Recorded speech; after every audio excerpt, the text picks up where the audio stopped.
আলহামদুলিল্লাহ। তো এই যে দেখতেছেন আমাদের আজকের মতো গরু চড়ানো প্রায় 1.5 ঘন্টার মতো হয়েছে।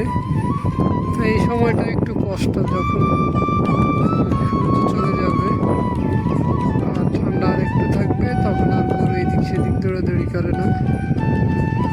এই যে আমার কষ্টের সময়টা আলহামদুলিল্লাহ পার হচ্ছে।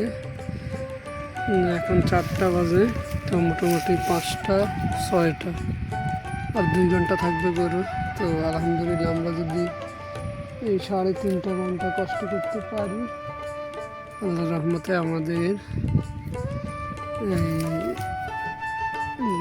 দৈনিক প্রায় 1500 টাকা এখন বর্তমানে সেভ হচ্ছে। কারোকে ধরেন 1500, আজকে 1500, 3000। তো এইভাবে করে যতদিন পানি না উঠে জমিনে ঘাস থাকে ততদিনে টাকা সেভ হবে, এটাই আমাদের লাভ। আর আমরা যখন ঘরে গরু পালন করি তো মোটামুটি দুধ বিক্রি করে কিছুটা কাপচার করা যায় আর কিছুটা আমরা নিজেরা গাঁটতে দিতে হয়।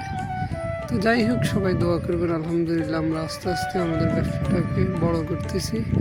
আল্লাহ যেন বারাকা দান করে, এটা আশা কামনা। যে যে কর্মে আছেন আল্লাহ উন্নতি বরকত দান করুন। আসসালামু আলাইকুম।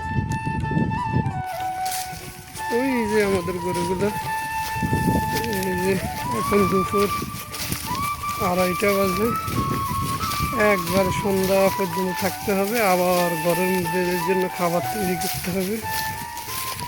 যাই হোক, আসলে আজকে আমরা পুরো ভিডিও দেব মাঠের মধ্যে আমরা কীভাবে গরু লালন পালন করে থাকি। যে আমাদের গরুর এই যে কিছু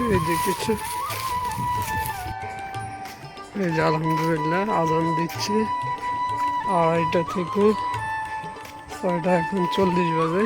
এই যে আমাদের গরুগুলো আসতেছে। এই যে এখন আমাদের আরেকটা ডিউটি আছে, এদেরকে বাঁধবো, তারপরে কয়েল দেব, স্প্রে করব। এই যে আমাদের লেদি।